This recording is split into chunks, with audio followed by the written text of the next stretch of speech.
ये जो no fap या ब्रह्मचारी की बातें हो रही है, ये आपने कब सीखी और कहाँ से सीखी?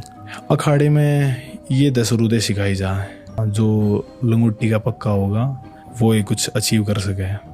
अखंड ब्रह्मचारी और ब्रह्मचारी में फर्क ना समझ पाते लोग हैं कि अखंड तो वो हो गया भाई जिसने पूरे जीवन में मतलब इस चीज की तरफ जाना ही नहीं है, और ब्रह्मचारी तो वो भी आवे ना जो मतलब एक नारी का नर होगा वो सदा ब्रह्मचारी की कैटेगरी में रहेगा।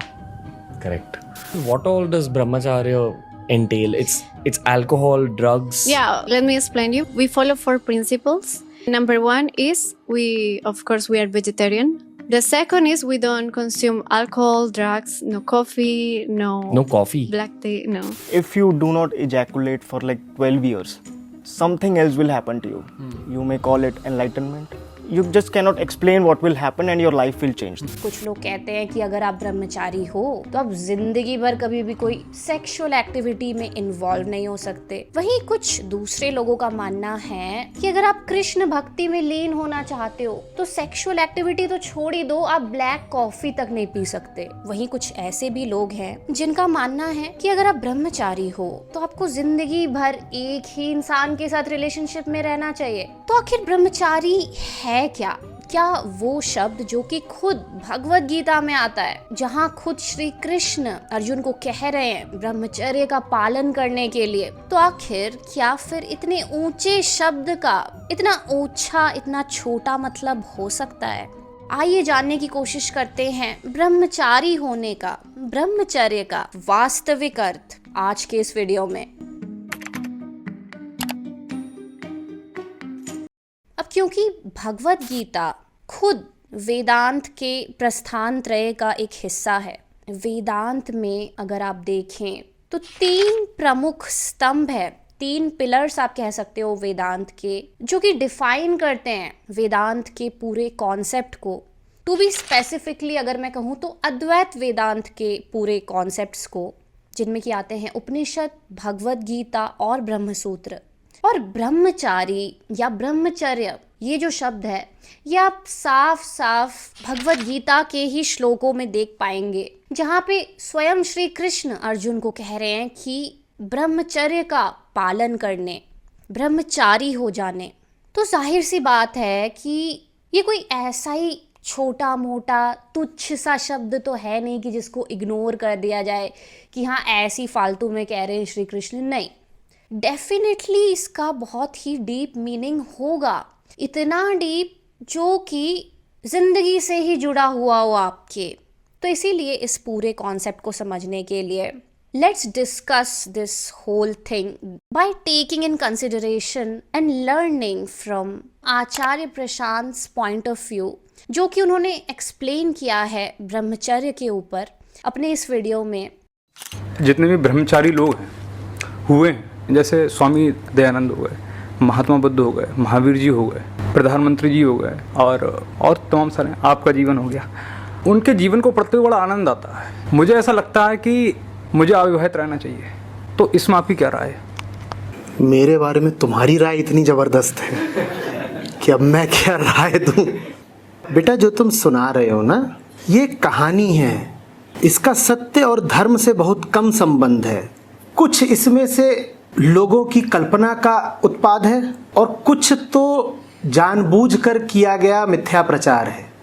तो क्लियरली सबसे पहले अगर हम देखें, ये जो प्रचलित अर्थ आता है कि जो ब्रह्मचारी होता है वो आजीवन शादी नहीं करता, वो किसी भी टाइप के रिलेशनशिप में नहीं आता, इस चीज़ को सबसे पहले तो कम्प्लीटली नेगेट कर दिया है आचार्य जी ने पहले ही। And for obvious reasons why, क्योंकि शादी या किसी का जेंडर, लड़की होना, लड़का होना या ट्रांसजेंडर होना, ये आते तो प्रकृति के अंतर्गत ही है ना। प्रकृति मतलब मटेरियल वर्ल्ड, राइट? और किसी के बारे में सोचना, कामुक तरीके से सोचना, ये भी आता तो आपके मन के डोमेन में ही है, विचारों के डोमेन में है। तो चाहे बाहर की प्रकृति हो जिसे आप कहते हैं दृश्य, तो चाहे आप दृश्य की बात कर लें या चाहे आप दृष्टा की बात कर लें। दृष्टा मतलब कि जो उस प्रकृति को देख रहा है, ठीक है, जिसको वो कामुक विचार आ रहे हैं या जिससे वो सेक्सुअल अट्रैक्शन हो रहा है, तो चाहे किसी का जेंडर हो या चाहे उस जेंडर के प्रति आपका अट्रैक्शन हो, ये दोनों ही आते तो दृश्य और दृष्टा इनके डोमेन में ही है, राइट। ये है तो मटेरियल चीज़ें ही, एक ऐसी कहानी जो हमने रच दी है, जिसे आप शादी कहते हैं, है तो वो भी एक कहानी मात्र, राइट। एक कहानी जो कि एक इंसान ने रची है, जो कि एक ह्यूमन माइंड से आ रही है, राइट। क्योंकि जानवरों में तो हमें ये देखने को नहीं मिलता कि दो जानवर आपस में शादी कर रहे हैं, उनके तो मल्टीपल पार्टनर्स होते हैं। ये जानवरों में तो डेफिनेटली नहीं पाया जाता, आ तो रहा है ह्यूमन माइंड से ही। तो फिर हम इस पूरी चीज़ को किसके अंदर कैटेगराइज कर सकते हैं? कहानी के अंदर, राइट। और अगर टू बी वेरी स्पेसिफिकली वेदांत के हिसाब से देखें तो जितना भी आपका एग्जिस्टेंस है, ठीक है, जो भी आप एग्जिस्टेंस देखते हो अपने आसपास, उन्हें आप 3 कैटेगरीज में रख सकते हो, ठीक है। पहला प्रातिभासिक, दूसरा लेवल और तीसरा पारमार्थिक लेवल। इसमें जो सबसे लोएस्ट लेवल होता है वो होता है प्रातिभासिक लेवल, मतलब काल्पनिक लेवल, जिसका आपको आभास हो रहा है, ठीक है। आप आभास कर रहे हैं उस चीज़ का, वो है नहीं वास्तविक में, वो एक्चुअली में नहीं है, लेकिन आपको उसका आभास हो रहा है, आपकी कल्पना के माध्यम से आप उसको इमेजिन कर रहे हैं। तो जितनी भी चीज़ें कहानियों के अंतर्गत आती हैं या कल्पना के अंतर्गत आती है या आपके माइंड से निकली हुई एक इमेजिनेशन होती है, उन सारी चीज़ों को आप किस में रखेंगे? प्रातिभासिक तल में। उसके ऊपर आता है व्यवहारिक तल, मतलब जो फिजिकल रियलिटी है आपकी, जो व्यवहार में आप चीज़ें लेके आते हैं, जो आप एक्चुअली में करते हैं, मतलब आपकी फिजिकल बॉडी को इन्वॉल्व करके जितनी चीज़ें आप करते हैं। जैसे कि फॉर एग्जाम्पल कि शादी का पूरा कॉन्सेप्ट जो है सबसे पहले कहाँ से निकलेगा? आपकी इमेजिनेशन से निकलेगा, कहानी से निकलेगा कि अच्छा ये ऐसी कहानी होती होगी तो इसको हम शादी बोल देते हैं। तो वो पहले कहाँ से निकला? प्रातिभासिक लेवल से। और व्यवहारिक लेवल पे देखा जाए तो उसको क्या बोलेंगे कि आपने शादी कर लिया, फिजिकली इन्वॉल्व हो गए, लीगल डॉक्यूमेंट्स में साइन वगैरह करके। लेकिन है तो ये दोनों ही मटेरियल लेवल पे ही, राइट। चाहे वो कहानी हो या फिजिकल एक्टिविटी हो, या तो वो प्रातिभासिक लेवल पे हो सकती है या व्यवहारिक लेवल पे हो सकती है। तो है तो ये दोनों क्या? मटेरियल ही, राइट। और जो तीसरा लेवल होता है वो होता है सबसे हाईएस्ट लेवल, जिसे कहा जाता है पारमार्थिक लेवल। अब पारमार्थिक level is something which is beyond all this, beyond our imaginations, beyond all the physical activities we do. पारमार्थिक लेवल का ना ही आपकी कल्पना से कोई रिलेशन होता है और ना ही आपकी बॉडी से, कि जो फिजिकल वर्क आप कर रहे हैं उससे। पारमार्थिक लेवल उसे कहा जाता है जो सत्य से उद्भूत होता है, जो आपके स्वभाव से उद्भूत होता है। जब एक ट्रांसेंडेंटल स्टेट आ जाती है कि स्पॉन्टेनियस हो रही होती है चीज़ें, बस अपने आप को एक्सप्रेस करने के लिए, एक तरीके से आप कह सकते हो। वो भी पूरा एग्जैक्ट डेफिनेशन नहीं होगा, क्योंकि करोगे तो आप तब भी कोई काम अपने मुंह से या हाथों को यूज़ करके, तो वो व्यवहारिक लेवल तो हो ही जाएगा।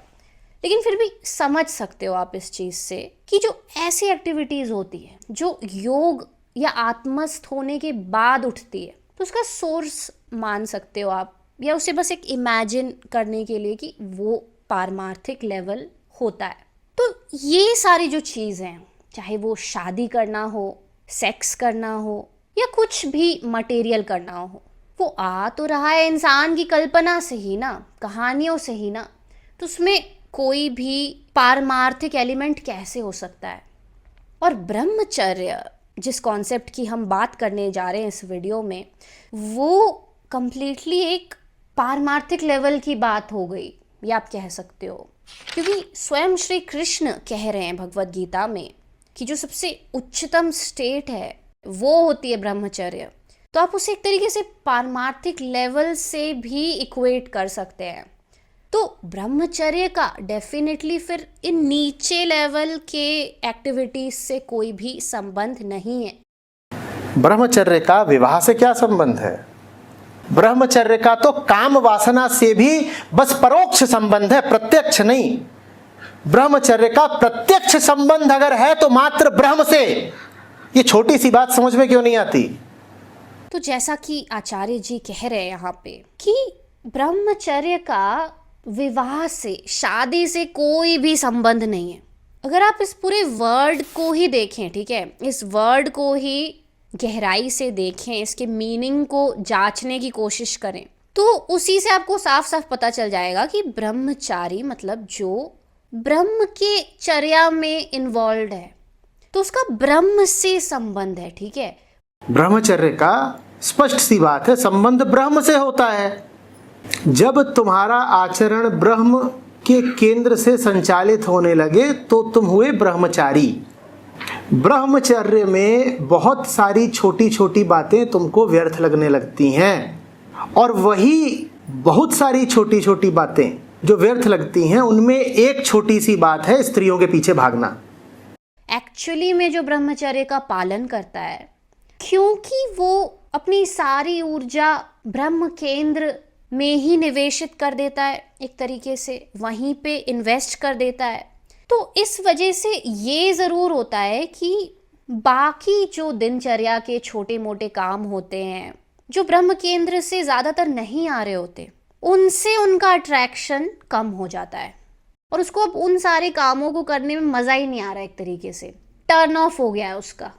उसका मतलब ये नहीं है कि वो बिल्कुल भी सेक्सुअल एक्टिविटीज़ में इन्वॉल्व नहीं हो सकता, नहीं, लेकिन वो जो बात होती है ना कि डोमिनेट ही कर ले कोई सेक्सुअल एक्टिविटी आपके दिमाग को, कि दिन भर आप बस वही सोच रहे हैं कि ये वाला पार्टनर है और उसके साथ मैं इमेजिन कर रहा हूँ, कुछ तो भी दिमाग में चल रहा है। कोई भी एक्ट्रेस को आप टीवी में देख रहे हैं या एक्टर को देख रहे हैं तो वो भी रात को सपने में आ रहा है। बस काम वासना के बारे में आप ना सोचो तो आपको नींद भी नहीं आ रही है। तो वैसा नहीं होता है ब्रह्मचारी। कहीं ना कहीं उसको पता है कि sex is a part of your daily life, लेकिन इट्स नॉट दैट इम्पॉर्टेंट कि मैं अपने ब्रह्म वर्क या ब्रह्मचर्या में उसे इन्वॉल्व कर दूं या उतनी इम्पोर्टेंस दे दूं। इसका मतलब ये भी नहीं है कि जब वो उस एक्टिविटी में इन्वॉल्व होता है तो वो वहाँ पे बिल्कुल भी अच्छे से इन्वॉल्व नहीं होता है, नहीं, लेकिन वो अब उसके लिए उतना इम्पॉर्टेंट नहीं रह गया है। तो ब्रह्मचर्य एक विशाल पेड़ है और उस पेड़ की एक छोटी सी पत्ती ये है कि अगर तुम पुरुष हो तो अब औरत के पीछे नहीं भागोगे और तुम औरत हो तो आदमी के पीछे नहीं भागोगे, क्योंकि ये काम अब तुमको बचकाना लगता है। इसलिए नहीं कि तुमने बड़ा संयम अनुशासन करा हुआ है और बिल्कुल बांध दिया है। अब क्योंकि इंसान बना कुछ इस तरीके से है, प्रकृति ने कुछ इस तरीके से इंसान को बनाया है, चाहे वो लड़की हो या चाहे वो लड़का हो या वो ट्रांसजेंडर हो, कि कहीं ना कहीं जो सेक्स का टॉपिक है, काम का टॉपिक है, काम वासना का टॉपिक है, ये जैसे हम पैदा होते हैं वो काफ़ी फैसिनेट करने लगता है एक ह्यूमन बीइंग को, एक ह्यूमन के बच्चे को। और इंडिया जैसी कंट्री में जहाँ पे इस बारे में ज़्यादा बात भी नहीं होती, नॉर्मलाइज नहीं किया गया है इस पूरे टॉपिक को, कि लोग घर में ही एक दूसरे के साथ नॉर्मली ये बात करते हो काम वासना से रिलेटेड, या सेक्स एजुकेशन जैसी चीज़ उतनी ज़्यादा प्रचलित नहीं है इंडिया में। तो उसका नतीजा ये हुआ है कि वो एक ऐसा टॉपिक बन गया है कहीं ना कहीं बचपन से ही हमारे माइंड में, कि वो एक रेस्ट्रिक्टेड टॉपिक है जो कि इतना मिस्टीरियस है कि वो अट्रैक्ट तो कर रहा है, लेकिन लोग उसके बारे में बात भी नहीं कर रहे ज़्यादा, जो घर वाले हैं आसपास के वो। तो हमने इस वजह से कहीं ना कहीं उसको इतनी ज़्यादा इम्पोर्टेंस दे दी है कि वो इतनी बड़ी बात है, इतनी बड़ी बात है कि हमने उसे इतना ऊंचा दर्जा दे दिया कि जो धर्म है, जो सबसे ऊंची चीज़ होनी चाहिए थी, और धर्म के ग्रंथ से आने वाला जो शब्द है ब्रह्मचर्य, जो भी उतनी ही ऊंची लेवल की चीज़ होनी चाहिए थी, उसे भी कहीं ना कहीं हमने काम वासना और सेक्स से ही रिलेट कर दिया। उसको एक चीप चीज़ बना दिया है हमने कि ये तो ऐसी चीज़ है कि जो अध्यात्म की तरफ जाएगा वो इसे छुएगा भी नहीं, क्योंकि वो गंदा हो जाएगा अगर वो इन चीज़ों के बारे में बात करे या उसे छू भी दे या बोल भी दे। तो एक घटिया चीज़ बना दिया है हमने। लेकिन इन सब बातों में हम ये तो भूल ही गए कि चाहे हम ब्रह्मचारी इस टॉपिक को इस तरीके से डिफाइन करें कि ब्रह्मचारी वो है जो कभी सेक्स नहीं करता, सेक्स की बात भी नहीं करता, उसके बारे में कल्पना भी नहीं करता, माइंड में भी नहीं सोचता, या चाहे हमने संसारी की डेफिनेशन दी कि संसारी या गृहस्थ वो है जो दिन रात सेक्स करता है, जो बच्चे ही पैदा करता रहता है बस, तो चाहे किसी भी तरीके से हमने डिफाइन किया हो, लेकिन दोनों ही स्थितियों में हमने जो मेन केंद्र है डिफाइन करने का, वो तो अभी भी किसको रखा है? सेक्स को ही। हम सब बड़े कामुक लोग हैं, हम सब बड़े कामुक लोग हैं, और उसके दो प्रमाण हैं। पहला तो ये कि तुमने अपनी पूरी व्यवस्था को, अपनी पूरी सांसारिक व्यवस्था को काम वासना से जोड़ के रखा है, और उससे भी बड़ा प्रमाण ये है कि तुमने अध्यात्म को और ब्रह्मचर्य को भी काम से ही जोड़ दिया। तो वही कह रहे हैं यहाँ पे आचार्य जी भी कि ब्रह्मचर्य का रिलेशन है, बिल्कुल है, काम वासना से भी है, शादी से भी है, लेकिन परोक्ष रिलेशन है, इनडायरेक्ट रिलेशन है, डायरेक्ट नहीं। क्योंकि जो डायरेक्ट रिलेशन है ब्रह्मचर्य का, वो है ब्रह्म से। ब्रह्मचारी होने का जो प्रत्यक्ष रिलेशन है, जो डायरेक्ट रिलेशन है, वो है बस और बस एकमात्र ब्रह्म से। वो डायरेक्ट रिलेशन जो कि उस इंसान को, उस साधक को इतना प्योर बना दे, ब्रह्मचारी बना दे कि वो अब जब भी जिए वो बस ब्रह्म केंद्र से ही जिए, उसी को खाए, उसी को पिए, उसी में सोए, एक तरीके से रम जाए अपने ब्रह्मचर्या में, अपने ब्रह्म वर्क में, अपने ब्रह्म काम में, इतना डूब जाए, इतना लीन हो जाए कि वो बस अब दिन रात ब्रह्म की ही आज्ञा पालन करे। वो जो भी काम करे वो आ तो रहा हो ब्रह्म की ही आज्ञा से। वो फिर हुआ सच्चा वास्तविक ब्रह्मचर्य। अद्वैत वेदांत की नजरों से हम अगर देखें तो जिसने अपने अहंकार को इतना न्यून, इतना शून्य कर लिया कि अब वो सत्य पर ही जीता है, ब्रह्म के चलाए चलता है, ब्रह्म के सुलाए सोता है, ब्रह्म के खवाए खाता है, सो हुआ ब्रह्मचारी। ब्रह्म उससे जो कराए वो करता है, उसकी अपनी कोई व्यक्तिगत इच्छा नहीं। अब इनफैक्ट ब्रह्मचारी इतना ऊंचा शब्द है कि आप उसे कहीं ना कहीं निष्काम कर्मयोगी के साथ भी इक्वेट कर सकते हैं कि जो निष्काम कर्मयोगी होता है वो भी ब्रह्मचारी ही होता है। इन दोनों शब्दों में कोई भी डिफरेंस नहीं है, ये दोनों एक ही है। तो ऐसा नहीं कि बस सेक्स से रिलेटेड बातें उसके मन में लेस इम्पॉर्टेंट हो जाती हैं या क्षीण हो जाती हैं, उससे उसका इंटरेस्ट चला जाता है। नहीं, सेक्स के साथ साथ ही ऐसी बहुत सारी चीज़ें हैं जिससे उसका इंटरेस्ट अब कम हो जाता है, जैसे कि यश, पैसे, ईर्ष्या, किसी से जलना, अपने ब्लड रिलेशनशिप के लोगों से मोह करना या अपने स्वार्थ की चीज़ों से मोह करना, इंक्लूडिंग सेक्स। तो इट्स नॉट समथिंग जिससे कि बस उसका इंटरेस्ट कम हो जाता है। तो फिर न तो वो ईर्ष्या के पीछे भागता है, न मोह के पीछे भागता है, न धन उसको बहुत बड़ी बात लगती है, न सत्ता की कोई पदवी उसे बड़ी बात लगती है। इसी तरीके से फिर उसे यौन सुख भी बड़ी बात नहीं लगता। तो ब्रह्मचर्य एक बहुत ही बड़ा शब्द है, एक बहुत ही ऊंचा शब्द है। तो ऐसा तो बिल्कुल नहीं हो सकता कि ब्रह्मचारी वो है जो भले ही सत्ता का भूखा है, दुनिया भर के झूठे धंधों में वो इन्वॉल्व है, गलत तरीके से पैसे कमा रहा है, लेकिन जस्ट बिकॉज उसकी लाइफ में कोई अपोजिट जेंडर नहीं है या उसने शादी नहीं की है या वो सेक्स नहीं करता तो आपने कह दिया कि वो ब्रह्मचारी है। नहीं, ये फिर एक बहुत ही नैरो डेफिनेशन हो गई ब्रह्मचारी की। यौन इच्छा से मुक्ति ब्रह्मचर्य का एक बहुत छोटा सा हिस्सा है। ब्रह्मचर्य बहुत बड़ी बात है। जब तक तुम में सत्ता का लालच है तुम ब्रह्मचारी कैसे भाई? जब तक तुम में धन का लालच है तुम ब्रह्मचारी कैसे? तो फिर बात यहाँ पे ये आ जाती है कि ब्रह्मचारी कौन नहीं है ये तो हमें समझ गया, लेकिन कौन है ये तो बताओ। आखिर ये जो ब्रह्म है इसका मतलब क्या है? ब्रह्मचर्या मतलब क्या? ब्रह्मचारी किसको फॉलो कर रहा है? कौन सी चर्या है जिसे वो फॉलो कर रहा है या जिसके पीछे जा रहा है क्या ब्रह्म? ब्रह्म का मतलब आखिर है क्या?